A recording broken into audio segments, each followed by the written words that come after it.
The giant ship appeared without warning. One moment the sky above Earth was normal, and the next, a vessel larger than any human structure ever built hung silently over the planet. It blocked the sun over half of North America, casting an unnatural shadow that sent waves of panic across the globe. Captain Jack Miller was having breakfast when the call came. He dropped his toast mid-bite and rushed to the International Space Defense Force headquarters. At 42, Jack had seen many strange things during his 20 years of service, but nothing like this. "What do we know?" Jack asked as he entered the control room. General Adams pointed at the main screen. "Nothing yet. It's just sitting there. No signals, no movement. We've tried all frequencies. Nothing." Jack studied the ship. It was smooth and oval-shaped, with no visible windows or doors. Its surface seemed to shift colors slightly, like oil on water. "Sir," a young operator called out, "we're getting something now." A voice filled the room. It wasn't exactly speaking English, but somehow everyone understood it perfectly. "People of Earth, we are the overseers. Your world has been selected for the test." Jack looked at General Adams. The old man's face had gone pale. "Prepare a shuttle," Jack said. "I'm going up there." 4 hours later, Jack and a small team approached the alien ship. His heart beat fast, but his hands were steady as he guided the shuttle toward what had appeared as a small opening in the vessel's side. Inside, the air was breathable and the gravity felt normal. The walls glowed with a soft blue light that seemed to come from nowhere and everywhere at once. "Welcome, humans," said a tall figure that stepped out from behind a curved wall. It looked almost human, but too perfect, with skin that seemed like polished marble and eyes that held stars in them. "I am called Monitor in your language." Jack stepped forward. "I'm Captain Jack Miller of Earth. Why are you here?" Monitor's expression didn't change. "We travel the galaxies seeking species worthy of joining the greater community. All must pass the test." "What test?" Jack asked. "The test of survival," Monitor replied. "Across thousands of galaxies, countless species have been subjected to this trial. None have passed." Its voice remained calm, almost friendly. "All have been removed from the galactic equation." A cold feeling spread through Jack's chest. Removed. Those who cannot pass the test cannot be allowed to spread beyond their worlds. It is the law of the cosmos. "And if we refuse this test?" Jack asked. Monitor tilted its head. "Refusal is seen as failure. The result would be the same." Jack thought of his daughter, his friends, the 7 billion people living their lives below. "What do we need to do?"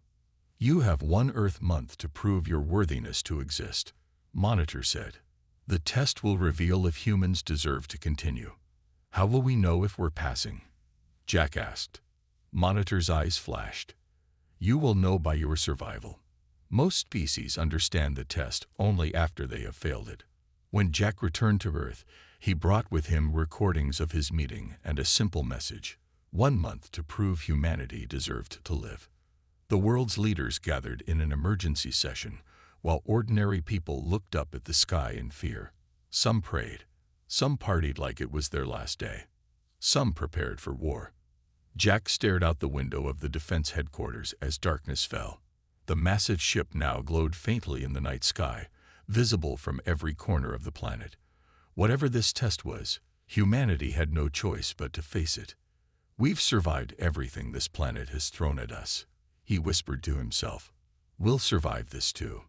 But deep down, he wondered if the overseers had already decided their fate, and if the test was nothing more than a formality before the end. The emergency meeting room buzzed with tense voices. World leaders sat around a large table, their faces drawn with worry.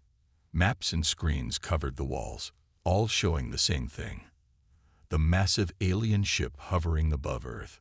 Jack stood at attention as he finished his report. He had told them everything about his meeting with Monitor and the threat hanging over humanity. 1 month, said President Bell, his voice heavy. 1 month to prove we deserve to live. "We should strike now," General Adams said, slamming his fist on the table. "Hit them before they hit us." "With what?" asked the Russian president. "Our weapons are like toys compared to a ship that size." "We don't even know what this test is," said the Chinese premier. "How can we prepare?" The room fell silent. Jack looked at each face around the table. Fear and uncertainty were in every eye. Then a woman stood up from the far end of the table. Dr. Emma Watson had gray in her hair and lines around her eyes, but she spoke with clear, calm strength. "I spent my life studying human cultures," she said. "How they rise, fall, and most importantly, how they survive. If these overseers have tested thousands of species, they must have seen all kinds of technology and physical abilities. But there's one thing humans have that might be unique." "What's that?" President Bell asked. "We adapt," Emma said simply, "not just as a species over time, but as individuals, as communities. We change our approach when things don't work. We try new things. We share ideas." The military leaders looked skeptical, but Jack felt something stir inside him. Hope, maybe. "Look at our history," Emma continued. "We've faced ice ages, plagues, wars, natural disasters. We're still here. Not because we're the strongest or the smartest, but because we're stubborn and creative." "So what do you suggest, Doctor?" asked the German Chancellor. "I think we need to learn more about this test while preparing for the worst," Emma said. "We shouldn't appear hostile, but we shouldn't be passive either." The debate went on for hours. Some wanted to gather all military forces. Others thought they should focus on diplomacy. A few even suggested surrender might save more lives. As the sun set, President Bell called for a decision. "We will take a two-part approach," he announced. "First, we will cooperate with the overseers to learn more about the test. Dr. Watson will lead this effort. Second, we will quietly prepare our defenses in case the test is simply a prelude to invasion. Captain Miller will coordinate with global military forces." Jack and Emma exchanged glances across the room. Neither looked completely convinced. As the meeting broke up, Jack approached Emma in the hallway. "Do you really believe what you said in there about adaptation being our strength?" he asked. Emma looked tired but determined. "I have to believe it. Because if this test is designed to find the strongest or most advanced species, we're already dead." Jack nodded slowly. "I've been in the military for 20 years. I've always thought our weapons and training would save us from any threat. Now I'm not so sure." "Maybe that's good," Emma said. "Doubt makes us question our assumptions. It forces us to look for new answers." Jack's phone buzzed. The overseers had agreed to meet with a human representative to explain more about the test. "They want to meet tomorrow," Jack told Emma. "Are you ready?" Emma took a deep breath. "No, but I'll go anyway." As they walked toward the exit, the night sky visible through the windows was lit by the eerie glow of the alien ship. All around the world, people were looking up at that same light, wondering if they were living their final days. "Whatever this test is," Emma said quietly, "I think it's already begun." Jack nodded. "And we don't even know the rules." "Then we'll have to make our own," Emma replied. Emma's heart pounded as the shuttle approached the alien vessel once more. Jack sat beside her, his face grim but reassuring. "Remember," he said quietly, "learn everything you can. Every detail might matter." Emma nodded. She had spent the night preparing questions, thinking of angles, trying to anticipate what these overseers might want. But in truth, how could anyone prepare to meet beings who had the power to wipe out humanity? The shuttle docked with the same strange smoothness as before. The door opened, revealing the glowing blue corridor. Monitor was waiting. "Welcome back, Captain Miller," it said. "And welcome, Dr. Watson. Please follow me." They walked down curving hallways that seemed to shift subtly as they passed. Emma tried to memorize the route, but soon realized it was impossible. The ship itself seemed alive somehow, changing with each step. Monitor led them into a large round room. The walls displayed what looked like stars and planets, constantly moving. "These are the worlds we have tested," Monitor explained, noticing Emma's gaze. "Thousands of civilizations across the galaxies. And all of them failed?" Emma asked. "All," Monitor confirmed. "Some came close. Many showed promise. But in the end, each one reached their breaking point." "What exactly is this test?" Jack asked, his patience wearing thin. Monitor turned to face them fully. "The test of survival is not one challenge, but a series of escalating scenarios designed to push a species to its limits." "What kind of scenarios?" Emma asked. "It varies depending on the species," Monitor said. "Some tests focus on environmental adaptation, others on social cohesion under stress, others on resource management." "Previous species," Emma said carefully. "What approaches did they take?" Monitor seemed pleased by the question. An interesting inquiry. "Most relied on their core evolutionary advantages. The Melon of Sector 489 had extraordinary technological solutions for every problem. The Korath had physical endurance beyond anything you could imagine. The hive clusters of the rim worlds moved with perfect unity of purpose. And they all failed," Emma noted. "Yes, each approach eventually reached its limit when pushed to extreme conditions," Monitor said. "The Melon's technology failed when faced with certain physical laws. The Korath could not overcome a challenge that required mental rather than physical adaptation. The hive clusters broke down when forced to develop individual solutions." Jack leaned forward. "So you're saying that whatever a species is best at, you design a test that specifically counters that strength?" Monitor tilted its head. "An oversimplification, but essentially correct. A species that can only survive in specific conditions or with specific advantages is not truly adaptable to the universe at large." Emma felt a chill. "When does our test begin?" "The first trial will commence in 3 days," Monitor said. "I suggest you prepare your people." "How?" Jack demanded. "You won't even tell us what we're facing." "That is part of the test, Captain Miller," Monitor replied calmly. "The unknown is the greatest challenge of all." As they turned to leave, Emma paused. "One more question. Has any species ever come close to passing?" Monitor seemed to consider this. "There was one, long ago. They adapted in unexpected ways, created solutions we had not anticipated. But in the final trial, they chose to sacrifice their weakest members to ensure the survival of their strongest. They failed to understand that true survival requires preserving the whole, not just the parts deemed most valuable." Back on the shuttle, Jack and Emma sat in silence for several minutes. 3 days, Jack finally said. "Not much time." Emma stared out at the stars. "The tests are designed to be impossible to pass by conventional means," she said slowly. "Each species faced challenges specifically designed to counter their greatest strengths." "So what's our greatest strength?" Jack asked. Emma looked at him. "I think that's what we need to figure out before the test begins. And more importantly, what's our greatest weakness?" As the shuttle approached Earth, Emma watched the blue planet grow larger in the viewport. Billions of people, all their lives and hopes, hanging in the balance. "I think," she said quietly, "that we need to prepare people for the unexpected. Tell them to be ready for anything and to share whatever solutions they find." Jack nodded.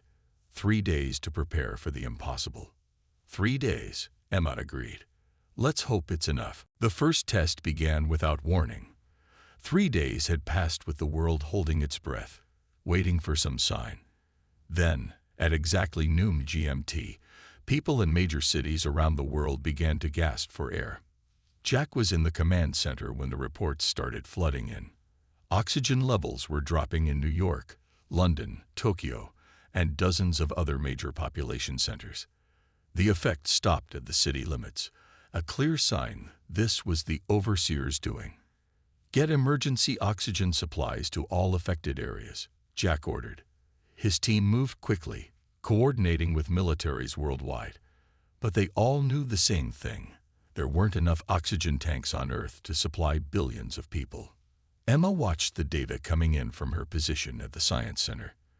The oxygen is being displaced by something, she reported. It's not harmful, just inert. They're seeing if we can solve an atmospheric crisis. On screens around the room, they watched as panic spread. People were rushing to hospitals, fighting over oxygen masks. Some were trying to flee the cities, only to find military blockades stopping them. An emergency measure to prevent mass panic. We need to broadcast instructions, Emma said. Tell people to stay calm, breathe slowly, share resources. Jack nodded grimly. Already happening, but the overseers are watching how we respond. I think they want to see if we turn on each other. In the middle of the crisis, Jack's phone rang. It was an unknown number. Captain Miller. This is Tom Reed. I work maintenance at City Hospital. Jack frowned. How did you get this number? We're in the middle of an emergency. That's why I'm calling, Tom said, his voice excited despite the shortage of air. I think I found something. The air filters in the hospital basement. We modified them last year after that chemical spill. They're pulling oxygen out of the inert gas somehow. People near them can breathe normally. Jack straightened up. What kind of filters? Just regular ones, but we added this cleaning solution my buddy made. It's got this chemical. Tom started explaining something technical that Jack couldn't follow. Hold on. Jack put the call on speaker. Dr. Wilson, our chemical expert, is going to talk to you. Within an hour, the formula was being broadcast worldwide. The materials needed were common. Household cleaning products, baking soda, even some ingredients from soft drinks. People started making oxygen generators in their homes, schools, and community centers. Emma watched in amazement as social media filled with videos of people showing their own adaptations of the formula. Some worked better than others, but information was spreading faster than the overseers could have anticipated. They're disappointed, Emma said suddenly, looking at the latest data. Oxygen levels are starting to even out. People are adapting too quickly. Jack smiled for the first time in days. Good. By nightfall, the crisis had stabilized. The oxygen levels were still low, but no longer life-threatening. People had formed community groups to share resources and protect the elderly and children. There had been some looting and fighting, but far less than anyone had expected. Monitor appeared on all communication devices simultaneously that evening. Humans have technically survived the first test, it announced, though your response was unexpected. What did you think would happen? Emma asked, knowing Monitor could hear her. Previous species relied on central authority or advanced technology, Monitor replied. You relied on random individuals sharing information. That's what humans do, Jack said. We talk to each other. We solve problems together. Monitor seemed unimpressed. The second test will begin soon. It will not be so easily overcome. After the transmission ended, Emma turned to Jack. They're going to hit us with something harder next time. Jack nodded. But now we know something important. What's that? They don't understand us, Jack said. They expected panic and selfishness. They didn't expect a maintenance worker to solve the problem, or for people to share the solution so quickly. Emma smiled slightly. So our strength is unpredictability, Jack finished, and they can't test for that. Outside, people were celebrating their first victory. But Jack and Emma knew the real challenge was just beginning. The second test came 3 days later. Jack woke to a silent world. His phone was dead. The lights wouldn't turn on. Outside his window, the city was dark. He dressed quickly and ran to his car, but it wouldn't start. Nothing electronic worked. He began the long walk to headquarters, joining streams of confused people in the streets. By the time he arrived, the building was running on old backup generators. Emma was already there, looking tired but determined. It's worldwide, she told him. Every power grid, every satellite, every cell tower, all down. Even most batteries and generators have failed. The overseers? Jack asked, though he already knew the answer. Emma nodded. Monitor sent one message before everything went dark. Communication is the backbone of advanced civilization. What happens when it breaks? Jack looked around the room. Military and government officials were shouting over each other, trying to establish some kind of order. What about the old systems? Jack asked. Radio? Telegraph? Some ham radio operators are already setting up networks, Emma said. And people are digging out old equipment. But it's not enough to connect everyone. Over the next few days, Jack watched as humanity struggled to adapt. Without the internet or phones, people turned to messengers on bicycles and bulletin boards in town squares. Old printing presses were pulled out of museums and put back to work producing simple newspapers. It's like we've gone back 100 years, Jack said as he and Emma walked through the city.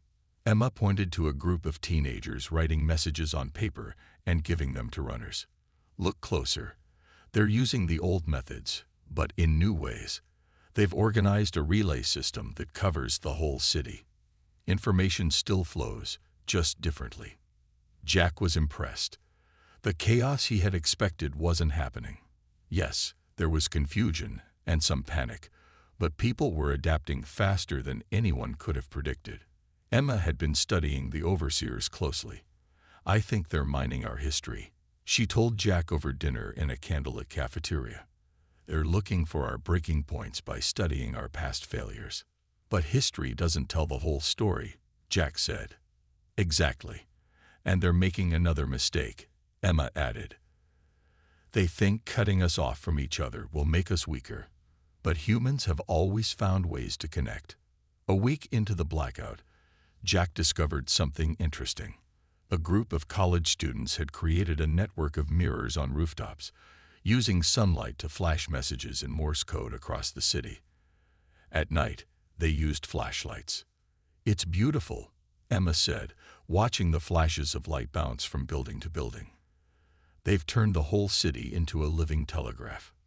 Similar systems were appearing worldwide. Drums in Africa, smoke signals in rural areas, flags and lights in cities. People were sharing ideas through travelers and traders, passing solutions from one community to another. Jack was in a meeting with what remained of the world's leadership when Monitor's voice suddenly filled the room. Somehow, the alien could still use their disabled technology. Your response is notable, Monitor said. Previous species either descended into isolation and conflict or maintained order through harsh central control. You have done neither. We're still here, Jack said firmly. Still connected. Still working together. For now, Monitor said. But you have barely begun the true test. The final challenge approaches. Previous species found it insurmountable. After Monitor's voice faded, the room was silent for a long moment. What could be worse than this? Someone finally asked. Emma stood up. I've been analyzing the pattern. First, they tested our environmental adaptation with the oxygen crisis. Now they tested our social cohesion without technology. The final test will combine both and add something new. What? Jack asked. Emma looked grim. Resource scarcity. They're going to cut us off from each other and make us fight for what we need to survive. Jack felt cold despite the warm room. How do we prepare for that? We can't, Emma said simply. But we can spread the word, share everything, help everyone. That's the only way we'll pass this test. The lights flickered briefly, a reminder that the overseers were always watching. The final test began with walls. Real physical walls that appeared overnight around neighborhoods, towns, and sections of cities. They were impossible to climb or break through. Communities worldwide suddenly found themselves isolated from one another. Then the shortages started. Some areas had no water. Others had water but no food. Some had medicine but no shelter. Each community had something, but no one had everything they needed to survive. They've divided us perfectly, Emma said, looking at the map. Red zones marked areas in crisis. The entire map was red, just different shades of it. Each area has critical shortages of different resources. Jack nodded grimly. They want to see if we turn on each other. Reports came in of fighting in some areas. People hoarding resources, refusing to share. Jack wasn't surprised. Fear made people do terrible things. But there were other reports too, ones that gave him hope. In a coastal city, people had found that the wall cutting through their harbor wasn't completely sealed underwater. Young swimmers were ferrying medicine from one side to the other through narrow gaps. In another area, people had discovered they could throw small packages over the wall at its lowest points. They had organized a system to exchange needed supplies with neighboring communities. They're sharing information too, Emma reported, using those mirror signals and drum codes we saw during the communications blackout. They're telling each other what works and what doesn't. But the overseers weren't making it easy. As soon as one solution spread, the walls would change. Underwater gaps would close. Low sections would grow higher. It's like they're learning from us, Jack said. And we're learning from them, Emma replied. Look at this. She showed him images from around the world. In dry areas with no water, people had built condensation collectors based on designs from desert cultures. In regions without food, they had quickly identified what local plants were edible, sharing knowledge that had been nearly forgotten. Urban centers are creating water filtration systems, Emma explained. Rural areas are teaching intensive farming methods. People are adapting solutions from all over the world to fit their local problems. Jack was amazed. They're not just surviving. They're turning the challenge into an opportunity to learn from each other. But not everyone was cooperating. In some areas, stronger groups had taken control of resources, leaving others to suffer. Jack couldn't watch this happen. Despite orders to stay at headquarters, he began making dangerous journeys between communities, smuggling crucial information about survival techniques. On his third mission, guards caught him trying to cross between sectors with hidden documents. Captain Miller, Monitor's voice, came from nowhere and everywhere. You risk execution by violating the isolation protocol. Jack stood tall. If sharing knowledge means I fail your test, then so be it. Interesting, Monitor said. Previous species also had individuals who defied the rules. They were usually abandoned by their own kind, seen as threats to group survival. Just then, a dozen people emerged from hiding places around Jack. People from different communities, different backgrounds. They surrounded him protectively. He's not alone, said a woman Jack recognized as the leader of a neighboring district. None of us are alone, no matter how many walls you build. Monitor was silent for a long moment. This is unprecedented. The walls remained, but Monitor did not punish Jack. Instead, the Overseer seemed to be watching more closely than ever as humans continued to find ways to help each other despite the barriers. I think we're doing something no other species has done before, Emma told Jack when he returned to headquarters. We're not trying to overcome the challenge. We're transforming it. What do you mean? Jack asked. The Overseers expected us to try to break down the walls, or to hoard resources, or to sacrifice some for others, Emma explained. Instead, we're creating a new kind of connection that doesn't need walls to be absent. Jack looked at the latest reports. Communities were still struggling, but they were struggling together, even when physically apart. Do you think it's enough? He asked quietly. Emma looked up at the alien ship still visible in the sky. I don't know, but it's the most human thing we could possibly do. The month of testing was nearly over. The walls still stood, resources were still scarce, but humanity had found a rhythm in the chaos. Jack stood in the command center, watching the screens that showed communities around the world. They were struggling, yes, but surviving. And more than that, they were helping each other survive. It's time, Emma said softly. Jack nodded. The Overseers had sent word. They would deliver their judgment today. Either humanity had passed the test of survival, or Earth would be removed from the galactic equation. The giant ship that had hung in the sky for a month began to glow more brightly. Then, without warning, all the walls disappeared. The barriers that had divided communities simply vanished as if they had never been. People emerged cautiously, meeting neighbors they had been separated from. There were tears, hugs, and the sharing of whatever supplies each group had managed to save. Monitor appeared in the center of every major city simultaneously, its form glowing with an inner light. In the command center, it materialized directly in front of Jack and Emma. "The test period has concluded," Monitor announced, its voice echoing around the world. "The overseers have reached their judgment." Jack felt Emma's hand slip into his. They stood together, waiting for the verdict that would decide humanity's fate. "In thousands of years of testing," Monitor began, "no species has ever approached the challenges as humans have." Jack held his breath. Other species relied on their strongest traits until those very traits became their downfall. Monitor continued. "The Melon believed technology would save them, so they sought only technological solutions. The Koroth trusted in their physical might, so they tried to overpower every obstacle. The hive clusters moved with perfect unity, but could not adapt when that unity was broken." Monitor turned to look directly at Jack and Emma. "Humans demonstrated something unexpected, intentional diversity of approaches and solutions.